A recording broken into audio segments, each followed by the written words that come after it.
ಈಗ ವರದಿಯಲ್ಲಿ ಸರ್ ಯಾರ್ಯಾರು ಎಷ್ಟೆಷ್ಟು ತಿಂದಿದ್ದಾರೆ ಅಂತಕ್ಕಂಥದ್ದು ಈಗ ಹೇಳ್ತಾರೆ, ಅವ್ರ ಆರೋಪಗಳನ್ನು ಮಾಡ್ತಾರೆ. ಸೊ ಯಾಕೆ ಆಯಿತು, ಹೇಗಾಯಿತು ಅಂತಕ್ಕಂಥದ್ದು ಈಗ ಆಶಾಲತಾ ಅವರು ಏನೇನು ಹೇಳಿಕೆಗಳನ್ನು ಕೊಟ್ಟಿದ್ದಾರೆ ಸರ್? ಮೊದಲನೇದು ಏನು ಮರು ಲೆಕ್ಕ ಪರಿಶೋಧನೆಗೆ ಅವರಿಂದ ವಿವರಣೆ ಪಡಿಬೇಕಾಗಿತ್ತು, ಅದು ಪಡಿದೆ ಇವರೇನು ವರದಿ ಸಲ್ಲಿಸಿದ್ರು ಅದು ಒಂದು ಭಾಗ. 64ರ ವಿಚಾರಣೆ ಮತ್ತು CIDನವರು ಅವರನ್ನು ಆಕೆಯನ್ನು ಅರೆಸ್ಟ್ ಮಾಡಿ ವಿಚಾರಣೆಯನ್ನು ಮಾಡಿರುವಂಥದ್ದು. 64ರ ವಿಚಾರಣೆಯಲ್ಲಿ ಅವರು ಎಲ್ಲ ವಿವರಗಳನ್ನು ಸಂಪೂರ್ಣವಾಗಿ ಹೇಳಿದ್ದಾರೆ, ಅದನ್ನು ವಿಚಾರಣಾ ವರದಿಯಲ್ಲಿ ಕೊಟ್ಟಿದ್ದಾರೆ. ಇದರಲ್ಲಿ ಹೇಳ್ತಾರೆ 2015-16ರಲ್ಲಿ 90 ಲಕ್ಷ ನಾನು ನಗದನ್ನು ತಗೊಂಡಿದ್ದೀನಿ, ಅಂದರೆ ಚಂದ್ರಶೇಖರ್ ಅವಧಿಯಲ್ಲಿ. ಅದಾದ ನಂತರ 17ರಿಂದ 19ಕ್ಕೆ ನಾನು 3,52,00,000 ರೂಪಾಯಿಗಳನ್ನು ಮಂಜುನಾಥ್ ಮತ್ತು ಸೋಮಶೇಖರ್ ಖಾತೆಗಳಿಗೆ ವರ್ಗಾವಣೆ ಮಾಡ್ಕೊಂಡಿದ್ದೀನಿ. ಯಾರು ಸರ್ ಈ ಮಂಜುನಾಥ್ ಸೋಮಶೇಖರ್? ಸೋಮಶೇಖರ್ ಅನ್ನೋದು ಆಶಾಲತಾ ಅವರ ಗಂಡ. ಮಂಜುನಾಥ್ ಅನ್ನೋರು ಆ ಸೋಮಶೇಖರ್ ಅವರ ಅಕ್ಕನ ಮಗ.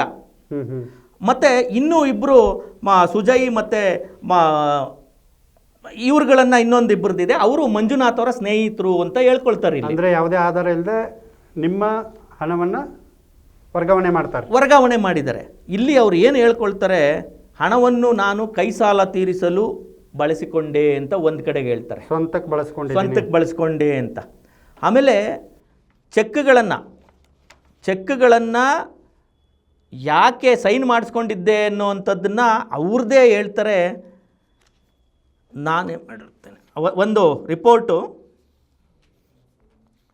ಈ ಎಲ್ಲ ಹಣವನ್ನು RTGS ಮೂಲಕ ವರ್ಗಾವಣೆ ಮಾಡಿರುತ್ತೇನೆ. ಈ ಹಣ ವರ್ಗಾವಣೆಯಲ್ಲಿ ಮಹಾಮಂಡಳದ ಅಧ್ಯಕ್ಷರು, ಉಪಾಧ್ಯಕ್ಷರು, ಆಡಳಿತ ಮಂಡಳಿ ಸದಸ್ಯರು ಅಥವಾ ಸಿಬ್ಬಂದಿಗಳ ಪಾತ್ರ ಏನೂ ಇರುವುದಿಲ್ಲ. ಈ ಎಲ್ಲ ವರ್ಗಾವಣೆಯನ್ನು ನಾನೇ ಮಾಡಿರುತ್ತೇನೆ. ಇದಕ್ಕೆ ಪೂರ್ಣವಾಗಿ ನಾನೇ ಹೊಣೆಗಾರಳು ಮತ್ತು ಜವಾಬ್ದಾರಳು. ಈ ಹಣ ವರ್ಗಾವಣೆಯನ್ನು ನಿಶ್ಚಿತ ಠೇವಣಿಯ ಪ್ರಮಾಣ ಪತ್ರಗಳಿಗೆ, ಚೆಕ್ಗಳಿಗೆ ಮತ್ತು RTGS ನಮೂನೆಗಳಿಗೆ ಅಂದಿನ ಅಧ್ಯಕ್ಷರು ನನ್ನೊಂದಿಗೆ ಜಂಟಿಯಾಗಿ ಸಹಿ ಮಾಡಿರುತ್ತಾರೆ. ಅಂದರೆ ನಿಮ್ಮದೇನು ಪಾತ್ರ ಇಲ್ಲ, ಇದೆಲ್ಲ ನನ್ನ ಸ್ವಂತ. ಅವರು ತಮ್ಮ ಹೇಳಿಕೆಯಲ್ಲಿ ಹೇಳ್ತಾರೆ, ಅವರು ಈ ಹಣ ವರ್ಗಾವಣೆ ಸಂಬಂಧಪಟ್ಟಂತೆ ಪ್ರಶ್ನಿಸಿದಾಗ ಸ್ಟಾಕ್ ಹೋಲ್ಡಿಂಗ್ ಕಂಪನಿಯಲ್ಲಿ ಬಾಕಿ ಕಡಿಮೆಯಾಗಿದೆ, ಆ ಕಂಪನಿಗೆ ಹಣ ವರ್ಗಾವಣೆ ಮಾಡಬೇಕೆಂದು ತಿಳಿಸುತ್ತಿದ್ದೆ. ಅಂದರೆ ಸುಳ್ಳು ಹೇಳ್ತಿದ್ರು. ಅದನ್ನು ನಾವು ತಮಗೆ ಆಗಲೇ ನಾನು ಹೇಳಿದಂತೆ ರಾಜ್ಯ ಸುತ್ತುವಾಗ ನಾನು ರಾಜ್ಯ ಸುತ್ತಾ ಇದ್ದೆ. ತದನಂತರ ಮೈಸೂರಿನ ಲಲಿತಮ್ಮವರು ಮೈಸೂರಿಂದ ದಿನ ಬರಲಿಕ್ಕಾಗಲ್ಲ, ಮತ್ತು ರಾಜು ಶಿವಮೊಗ್ಗದಲ್ಲಿದ್ದರು, ಅವರೂ ದಿನ ಬರಲಿಕ್ಕಾಗಲ್ಲ. ಒಂದಷ್ಟು ಚೆಕ್ಗಳನ್ನು ಸಹಿ ಮಾಡಿ ಕೊಟ್ಟಿದ್ದು ಸತ್ಯ. ಆ ನಂಬಿಕೆ ಮೇಲೆ ಆಮೇಲೆ ಇದು ಒಂದು ವಿಚಾರ ನಾನು ಇವಾಗ ಹೇಳಬೇಕಾದ್ರೆ, ರಾಜ್ಯದಲ್ಲಿರ್ತಕ್ಕಂಥ ಎಲ್ಲ ಸಂಸ್ಥೆಗಳಲ್ಲೂ ಇದು ಸಾಮಾನ್ಯ ಪ್ರಕ್ರಿಯೆ.